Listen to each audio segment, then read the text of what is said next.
Hello guys, I am fine. I hope you also be fine. आज हम next video देखेंगे average का। देखिए क्वेश्चन पहला, देखिए एलिगेशन क्या है। एलिगेशन है। एलिगेशन का मतलब होता है जात का बैरी जात। इसका आगे हम देखेंगे जात का बैरी जात का मतलब क्या होता है। देखिए, लड़कों के उम्रों का अनुपात 45, लड़कियों के उम्रों का अनुपात 38 तथा पूरे कक्षा यानी लड़का और लड़की मिला के विद्यार्थियों के उम्रों का अनुपात 40। यदि लड़कों की संख्या 50 हो तो लड़कियों की संख्या निकालें। देखिए, इसको बोलते हैं एलिगेशन। लड़कों की संख्या अनुपात कितना है? 45। तो boy, B for boy 45, G for girl, लड़कियों का अनुपात 38 लिखे, और दोनों का अनुपात कितना है? 40। लड़का और लड़की दोनों मिला के कितना है? 40। तो इसको बीच में लिखना है। ठीक, इसमें 45 से 40 घटाएंगे 5 आएगा, 40 में 38 गया 2 आएगा। इधर से भी घटा सकते हैं या इससे इसको भी घटा सकते हैं। अगर ये इससे ज्यादा होता तो इससे इसको घटा के लिखते। ठीक है, यहाँ देखिए एक क्वेश्चन बन गया। ये अगर पूछता लड़कों और लड़कियों की संख्या का अनुपात तो 2:5 निकल गया। अब देखिए लड़की की संख्या निकालना है तो कैसे निकालेंगे? लड़की को जी से डिनोट करते हैं। जी इक्वल टू, यहाँ कितना है? 50। तो यहाँ लड़का 50 तो यहाँ लड़का कितना है? 2। इसी को बोलते हैं जात का बैरी जात, यानी ऊपर में भी लड़का नीचे में भी लड़का। अगर यहाँ लड़की की संख्या रहती तो यहाँ लिखते ऊपर में लड़की की संख्या, तो यहाँ पे नीचे लिखा था लड़की की संख्या। ठीक है, अब जिसका निकालना है उससे गुना करेंगे। लड़की की संख्या निकालना है, लड़की का संख्या से गुना करें। 25, 25 25 25 7 से। दूसरा इसी में क्वेश्चन और हम बता देते हैं। अगर हो सके कहता लड़का और लड़की की संख्या कितना होगा, तब b प्लस जी, यह वही होगा 50/2। तो देखिए दोनों का योग कितना? 5 या 2 7, यानी लड़की का और लड़की की संख्या का योगफल। तो 5 2 7 से गुना, 25 7 75 से।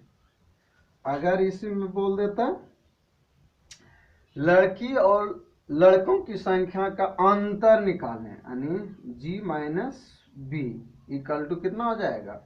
50/2 गुना कितना से? 5 में 2 गया 3 से गुना 25 दूनी 50, 25 तिया 75 हो गया।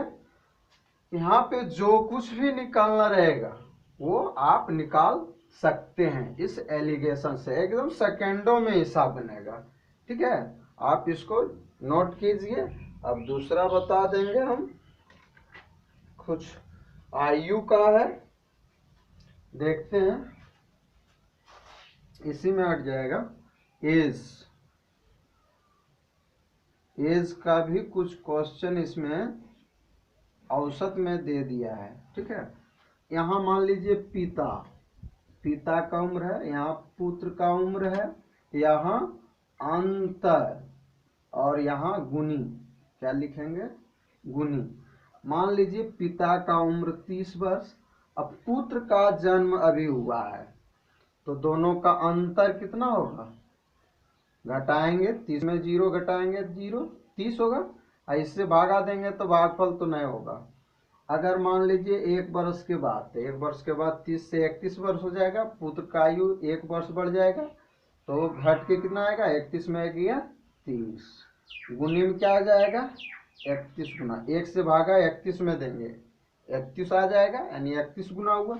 अगर मान लीजिए ये 32 वर्ष, तो ये कितना होगा? 2 वर्ष का, 2 से भागा 2 पहले घटा देंगे तो 32 में 2 गया 30। गुनी कितना होगा? 16 16 दूनी 32, 2 से भागा 32 में 16 आएगा। अगर ये 33 वर्ष का होगा तो कितना वर्ष का होगा? 3 वर्ष का, 33 में 3 गया 30। गुनी कितना होगा? 3 से भागा देंगे 11। इससे आप क्या समझ रहे हैं? जो उम्रों का जो अंतर होगा, उम्रों का अंतर सब दिन बराबर एवं गुनी परिवर्तनशील होगा।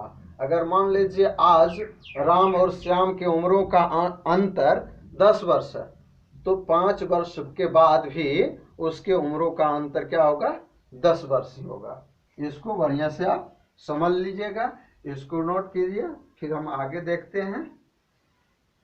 इस पर कुछ हिसाब दे देते हैं, एग्जाम्पल दे देते हैं। चलिए नोट कीजिए।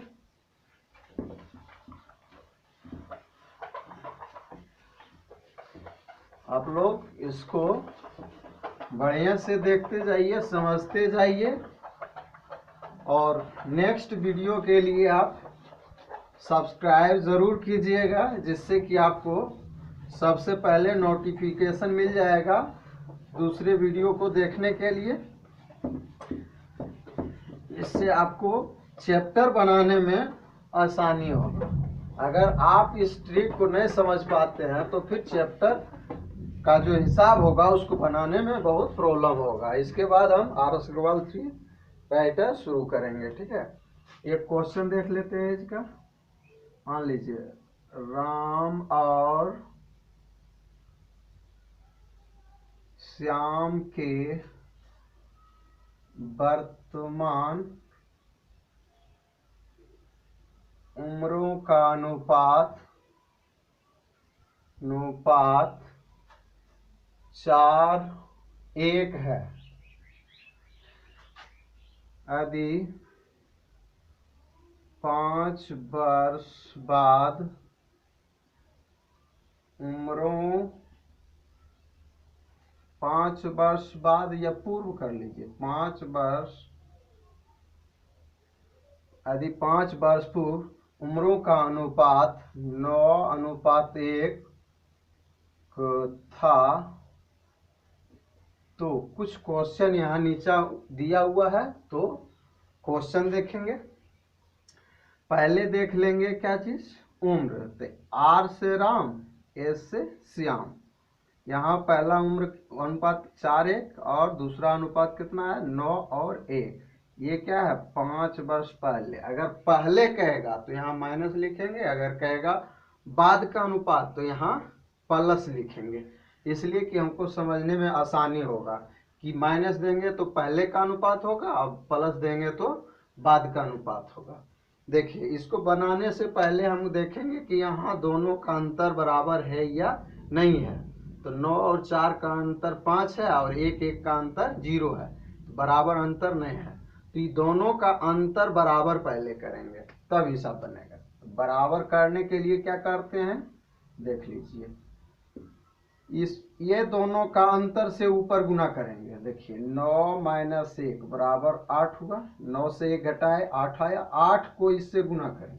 फिर यहाँ देखते हैं R और S, तो 8 चौक 32 हुआ, 8 गुना 1 करेंगे 8 हुआ। अब 4 और 1 का अंतर, 4 और 1 का अंतर 3 होगा, 3 से गुना नीचे वाला करेंगे, तो 9 × 3 = 27 हुआ, और 1 गुना 3 3 हुआ। ये 5 वर्ष पहले का। देखिए 32 में 27 घटाइए 5 आएगा, 8 में 3 घटाइए 5 आएगा। उम्रों का अनुपात यहाँ दोनों का क्या हो रहा है, बराबर हो रहा है। अगर यहाँ पर ही हमको बराबर मिलता तो ये स्टेप नहीं करते। अगर बराबर नहीं आया तो हमको एक स्टेप आगे जाना है इसको बराबर करने के लिए, ये दोनों का अंतर बराबर करने के लिए। अब इसका क्या था फॉर्मूला, पूर्व या बाद बटा अंतर बटा गुना जिसका निकालना हो, जिसका निकालना हो उससे क्या करेंगे, गुणा कर देंगे। ठीक है, इसको नोट करके याद कर लीजिएगा। एक याद नहीं करना बल्कि 1-2 बार पढ़ लीजिएगा, दिमाग में सेट कर जाएगा। ठीक है, अब इसी में मान लीजिए हमको राम का उम्र निकालना हो। क्या निकालना है, राम का। तो राम का R से देखिए पूर्व या बाद कितना है, -5 है, तो 5 ऊपर लिखेंगे। माइनस का चिन्ह नहीं देना है, यहाँ हमको समझने के लिए देना है माइनस या प्लस, लेकिन यहाँ प्लस हो यहाँ या माइनस हो, यहाँ चिन्ह नहीं देंगे। ठीक है, 5, ये दोनों का अंतर कितना होगा 5। गुना करना है किससे, राम का वर्तमान उम्र निकालना है, तो 32 से गुना, कट गया 5 5 हो गया 32 अंश। अगर श्याम का उम्र निकालना रहता है तो एस इक्वल टू 5/5 और श्याम का वर्तमान उम्र 8 वर्ष, 8 से गुना कर देंगे 5, 8 वर्ष हो गया।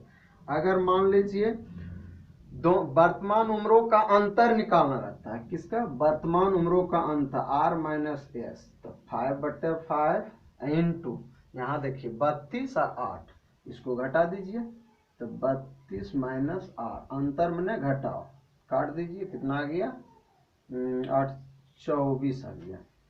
इसी तरह से आगे देखिए, अगर बोल देता कि 5 वर्ष बाद दोनों का उम्रों का योगफल कितना होगा, तो r प्लस एस, 5 वर्ष बाद, क्या है 5 वर्ष बाद, तो 5/5, अब गुना क्या हो जाएगा 32 प्लस 8, और यहाँ पे क्या करेंगे 5 वर्ष ये भी बढ़ेगा, 5 वर्ष ये भी बढ़ेगा, तो दोनों में 5 जोड़ना है, तो 5 वर्ष और 5 वर्ष कट गया, कितना हो जाएगा 32 8 40, 40 से 10, 5 वर्ष बाद कितना हो जाएगा 50 वर्ष।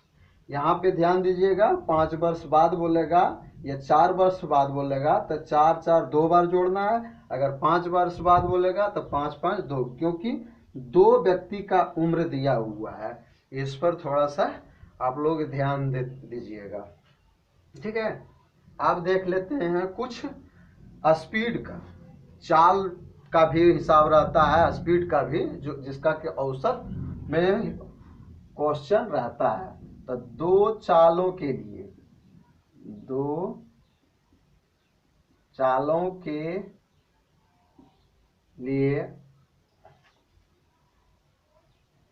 औसत चाल निकालना हो तो 2 चालों के लिए औसत चाल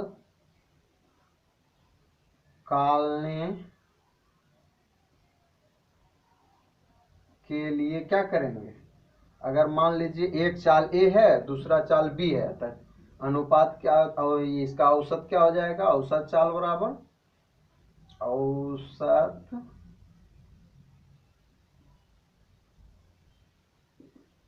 टू ए बी बटा ए प्लस, अगर एक चाल ए है और दूसरा चाल बी है तो क्या करेंगे, दोनों को गुना करके फिर दूसरे गुना करेंगे और दोनों को जोड़ के भागा देंगे, तो 2 चाल का औसत चाल मिल जाएगा, ठीक है। लेकिन प्रॉब्लम यहाँ होती है कि अगर 2 से अधिक चाल रहेगा तो क्या करेंगे, तो देखिए उसके लिए 2 चाल से अधिक रहने पर क्या करेंगे, मान लीजिए इस ढंग से है, S1 स्पीड है, S2 है, S3 है, S4 है, डॉट डॉट इस ढंग से है, तब उसका औसत चाल क्या होगा, तो इसका सूत्र एगो लिख लेंगे, n इंटू एलसीएम बटा S1 प्लस एलसीएम बटा S2 प्लस एलसीएम बटा S3 dot dot dot dot, इसी ढंग से करते जाएंगे। अब एक एग्जांपल हम ले लेते हैं, ठीक है। मान लीजिए कि एक चाल 12 है, दूसरा चाल 20 है और तीसरा चाल मान लेते हैं 30 है। एक चाल 12 है, एक चाल 20 है और 30 है, ठीक है, 3 चाल लिए हैं, तो इसका एलसीएम पहले निकालेंगे, एलसीएम कितना हो जाएगा 60 हो जाएगा, ठीक। अब देखिए यहाँ पे 60 लिखेंगे, ये सॉरी यहाँ पे 3 चाल है, इसको 3 से गुना, n का मतलब जितना चाल उतना से गुना, 3 चाल तो 3 से गुना करेंगे, एलसीएम कितना है 60 होगा। अब देखिए यहाँ एलसीएम बटे एस हुआ, तो 60 में 12 से भागा देंगे, 12 पच्चे 60, एस एलसीएम बटे S2, तो आप 20 से 60 में भागा देंगे, 20 तिया 60, अब 30 से 60 में भागा देंगे, 30 दूनी 60 निकल गया। अब 3 गुना 60 बटा 3 दो 5 5 10, काट दीजिए 6 तिया 18। इसका औसत चाल कितना निकल गया? 18 निकल गया। इसको आप नोट कीजिए, सही से समझ गए हैं तो इसको नोट कीजिए।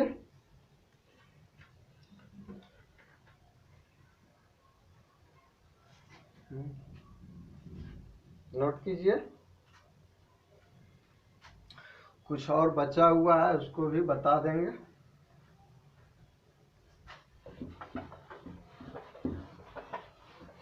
अगले वीडियो में हम लोग देखेंगे अब RS अग्रवाल का चैप्टर, एक एक हिसाब आप लोगों को हम बताएंगे, बशर्ते आप इस वीडियो को लाइक करें और सब्सक्राइब कीजिए, जिससे कि आपको इसका नोटिफिकेशन मिलता रहे। तो आपको जो हिसाब है मिनटों का वो सेकेंडों में बनेगा। चलिए देख लीजिए। एक और आता है कि मान लीजिए 1 से लगातार 10 प्राकृत संख्याओं का औसत निकालें, 1 से ... 10 तक। क्या है? लगातार। क्या करेंगे? अंतिम और शुरू दोनों को जोड़ के 2 से भागा, कितना हो जाएगा? 5.5 होगा। फिर आगे देखते हैं। मान लीजिए इस ढंग से 3 है, 6 है, 9 है, 12 है, 15 है, इस ढंग से है। अगर इसका कहेगा औसत निकालने के लिए, देखिए ध्यान दीजिएगा, सीरीज में होना चाहिए। क्या होना चाहिए? सीरीज में। यहाँ 1 1 का अंतर था, यहाँ 3 3 का अंतर है। अगर ऐसा अंतर बराबर रहे तो क्या करेंगे? शुरू और अंत को जोड़ के 2 से भागा, तो 3 जोड़ 15 बटा 2 कितना हो जाएगा? 15 3 18, 9 दूनी 18। ठीक है। मान लीजिए 5 है, 10 है, 15 है, 20 है, 25 है, 30 है, इस ढंग से है। देखिए 5 का अंतर है, तो बस सिंपल है, दोनों को जोड़िए और 2 से भागा। 5 30, 5 जोड़ 30 बटा 2 कितना हो जाएगा? 35 बटा 2, 17 दूनी 34.5 हो जाएगा। इसका एलसीएम कितना निकल जाएगा? 5 हो जाएगा। ठीक है। अगर रहेगा वर्गों का औसत निकालेंगे, लगातार वर्गों का औसत निकालेंगे तो कैसे होगा? मान लीजिए 1 का स्क्वायर, 2 का स्क्वायर, 3 का स्क्वायर, 4 का स्क्वायर, 5 का स्क्वायर, ऐसा रहा। तब कैसे निकालेंगे? इसका फॉर्मूला होता है n+1 इंटू 2n+1 बटा 6। n का मतलब हुआ जितना संख्या है, तो क्या संख्या? 1 2 3 4 5 है, तो n का मान 5 रखेंगे। 5+1 इंटू 2 इंटू 5+1 बटा 6 कितना हो जाएगा? 5 1 6 और गुना 5 दूनी 10 1 11 बटे 6 कितना आ गया? 11 आ गया। ठीक है। अगर रहेगा घन का औसत निकालने, क्या निकालना है? घन का औसत। 1 का क्यूब लगातार होना चाहिए। क्या होना चाहिए? लगातार, क्रमागत होना चाहिए, एक सीरीज में होना चाहिए, यानी दोनों का अंतर, 2 का अंतर के बीच का दूरी जो है वो बराबर होना चाहिए। मान 4 का क्यूब, 5 का क्यूब, ऐसा और रहेगा। ठीक है। इसका सूत्र हो जाता है क्या? n/4 इंटू n+1 का होल स्क्वायर। तो कितना है? 5 है, तो 5 बटा 4, 5 जोड़ 1 का होल स्क्वायर क्या हो जाएगा? 5 बटा 4 गुना 5 1 6, 6 का स्क्वायर कर दीजिए। 5 बटा 4 गुना 6 छक 36, 9 चौक 36 कितना निकल गया? 9 हो जाएगा। समझ में आ रहा होगा? इसको नोट कीजिए। कुछ और ट्रिक है, इसको भी हम देख लेते हैं। अगर रहेगा क्रमागत संख्याओं के औसत में, क्रमागत संख्याओं के औसत से बड़ी या छोटी संख्या निकालना। क्या है? यदि